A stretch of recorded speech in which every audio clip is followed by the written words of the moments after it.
তো আমার makeup full ready আর সেই বেবিটারই আজকে অন্নপ্রাশন। সেখানে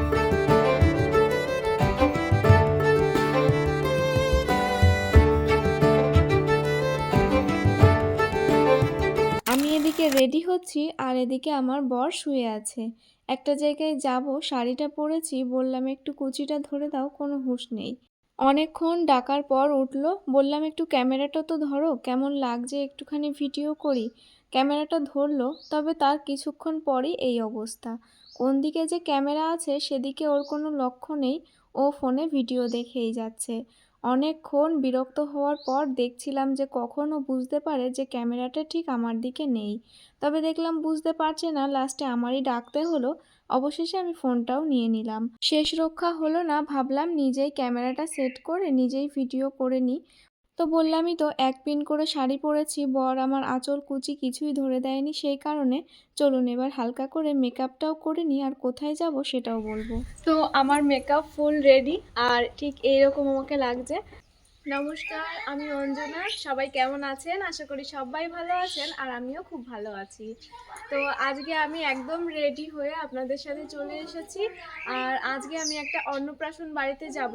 তো রাজস্থানের বাড়িতে সেভাবে বেবি হওয়ার পর যে অন্নপ্রাশনটা হয় সেটা রাজস্থানী, মানে কোনো রিচুয়ালস নেই রাজস্থানে, এরকম কোনো রিচুয়ালস নেই।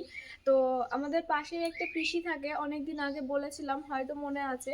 ওনার বাড়ি আমাদের কলকাতা, আমার শ্বশুরবাড়ির পাশেই। তো বিয়ে হয়েছে রাজস্থানে। তো ওনাকে পিসি বলে ডাকা হয়। তো ওই পিসির কিছুদিন আগে একটা বেবি হয়। তো এখন 6 মান্থ হয়ে গেছে। তো সেই বেবিটারই আজকে অন্নপ্রাশন, সেখানেই যাব। তো সকাল সকাল সমস্ত কাজ করে আমি রেডি হয়ে গেছি। এই যে এই শাড়িটা পরেছি আর এই ব্লাউজটা পরেছি এটার সাথে পেয়ার করে, কেননা আমার এই শাড়ির ব্লাউজটা আমার বানানো হয়নি, আর অন্যান্য যে ব্লাউজ আছে সেগুলো আনা হয়নি। তো 2-3টে ব্লাউজ এখানে ভালো ব্লাউজ এনেছি, তো সেটার সাথে দেখলাম এই ব্লাউজটার সাথে এই শাড়িটা সুন্দরভাবে ম্যাচিং হয়ে যাচ্ছে।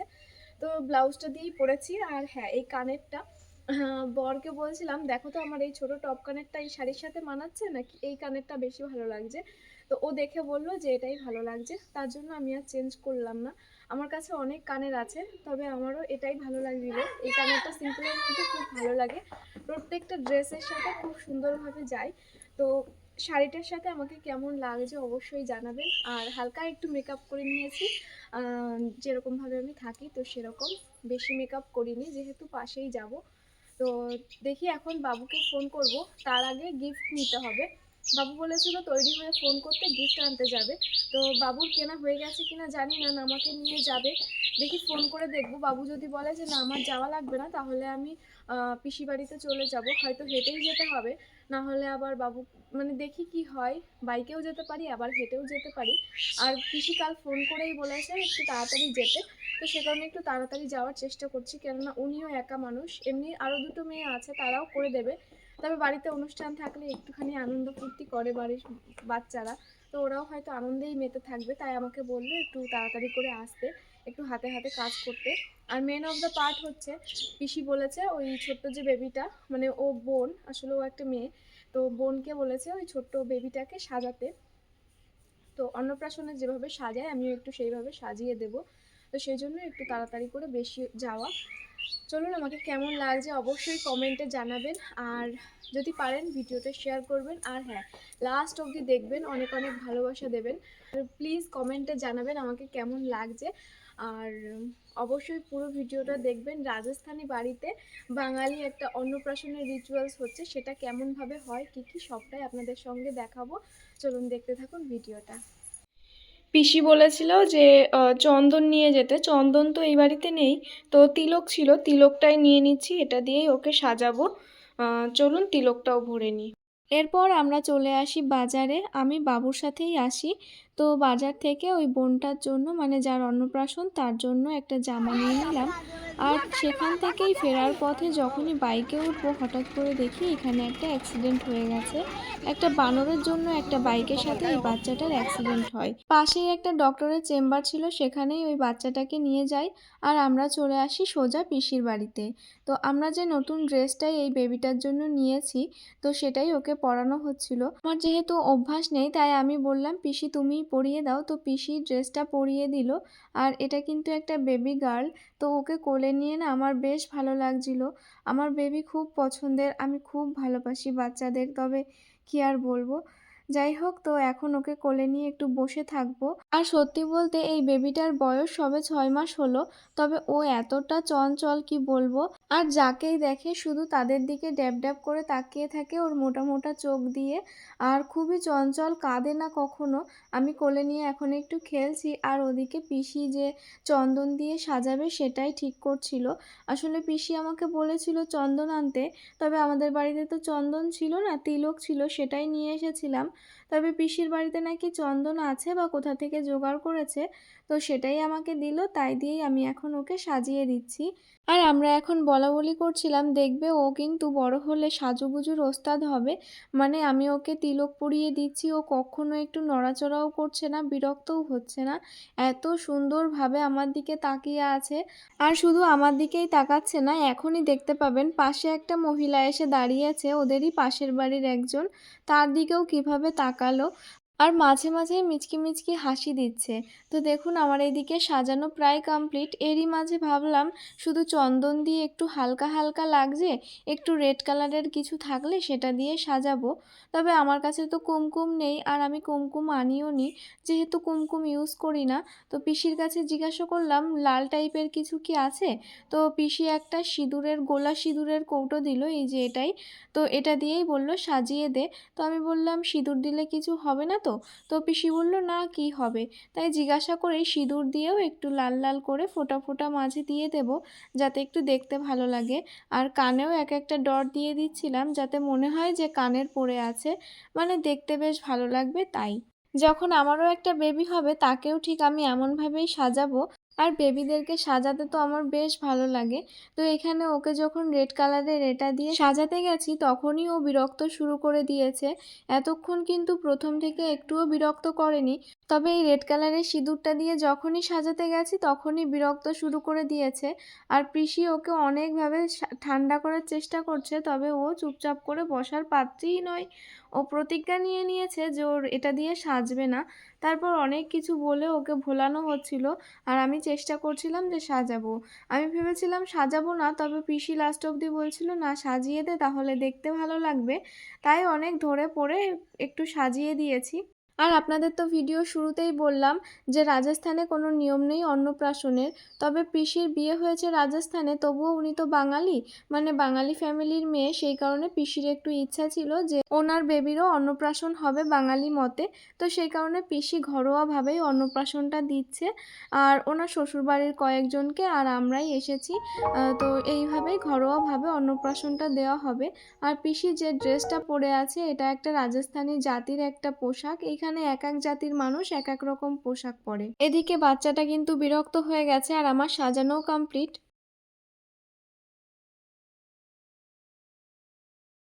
এটা হলো আমার বাবু, মানে আমার শ্বশুর মশাই। আর এই বেবিটার সম্পর্কে হয় মামা। এখানে যেহেতু পিসির নিজের ভাই বা দাদা কেউই নেই, তাই আমার বাবুকেই পিসি দাদা বলে। সেই সম্পর্কে বেবিটারও মামা হয়। তো তাই আমরাই গেছিলাম ওর অন্নপ্রাশনটা দিতে। প্রথমেই বাবু আশীর্বাদ করলো আর ওকে খাইয়ে দিল পায়েস। আর পায়েস দেওয়া মাত্রই ও কিন্তু কিভাবে খেয়ে নিল আপনারা তো দেখতেই পেলেন। তাই নিয়ে আমরা সবাই হাসাহাসি করছিলাম, আর ও প্রত্যেকের মুখের দিকে তাকিয়ে তাকিয়ে সেটাই দেখছিল। আর হয়তো ভাবছিল যে ব্যাপারটা কি, সবাই এভাবে আমার দিকে তাকিয়ে হাসছে কেন। তো এখন বাবুর পর পরপর সবাই আশীর্বাদ করে নেবে।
অন্নপ্রাশনের আশীর্বাদ পর্ব হয়ে গেছে আর এখানে রান্নাবান্নার কাজকর্ম চলছে। এখানে সিঙ্গারা ভাজা হচ্ছে, আরও অনেক কিছু রান্নাবান্না হয়েছে, সেগুলোও দেখাবো। আর এগুলো সব কিছুই কিন্তু পিসি আর এই আন্টিটাই করেছে। সিঙ্গারা ভাজতে ভাজতে আর কি রান্না হয়েছে সেটাই দেখাই, চলুন। এখানে হয়েছে পায়েস, এটা হলো আলু পালং শাকের একটা শুকনো তরকারি। রাজস্থানের একটা ফেমাস খাবার হলো আলুর এই পাতলা ঝোল আর হচ্ছে পুরি, তো সেটাও পিসি রান্না করেছিল। এদিকে পিসি কিন্তু পিসির সাধ্যমতো অনেক কিছুই রান্না করেছে। এখানে রয়েছে পুরি আর রয়েছে এই দিকটায় অনেকটা পায়েস, আর এই পায়েসটা কিন্তু পিসির বড় মেয়ে ওর বোনের অন্নপ্রাশনেই করেছে।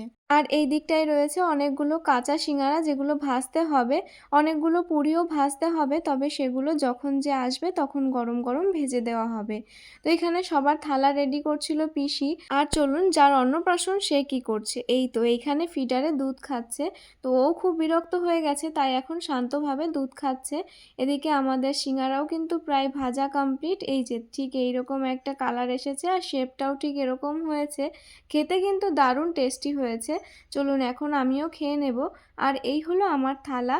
তো এখন এটাকে খেয়ে পেট পুজো করে একটু রেস্ট নেব, তারপর আবার একটু ঘুরতে যাব। তবে তার আগেই দেখি পিসিদের বাড়িতে অনেক ছাগল পোষা হয়, তো সেই ছাগলগুলোই বাড়িতে চলে এসেছে। আর ওনার বড় মেয়ে আর মেঝো মেয়ে মিলে ছাগলগুলোকে বাঁধছে, আর পিসও প্রত্যেকটা ছাগল ঢোকাচ্ছে এই ছাগলের খামারটাতে। রাজস্থানের অনেক বাড়িতেই ছাগল মহিষ পোষে। তো পিসিরা মহিষ পোষে না, তবে অনেকগুলো ছাগল পোষে। তো এই ছাগলগুলোরও কিন্তু নাম আছে, ছাগলগুলোর নামগুলোও শুনে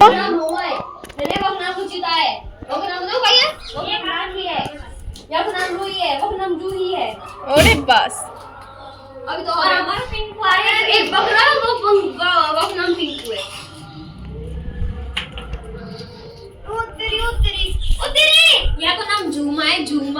झूमा कौन है? झूमा कैसे पता चलती है कौन झूमा कौन पिंकू चिंकू?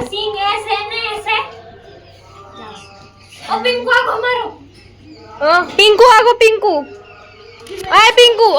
তো এই ছাগলটা ওই জলের পাত্রটাতে মুখ দিতে যাচ্ছিল, তাই আমি আবার তাড়িয়ে দিলাম। আর এখন ওকেও বাঁধা হবে। আর এই ছাগলটার নামই কিন্তু ওরা বলা বলি করছিল যে পিঙ্কু।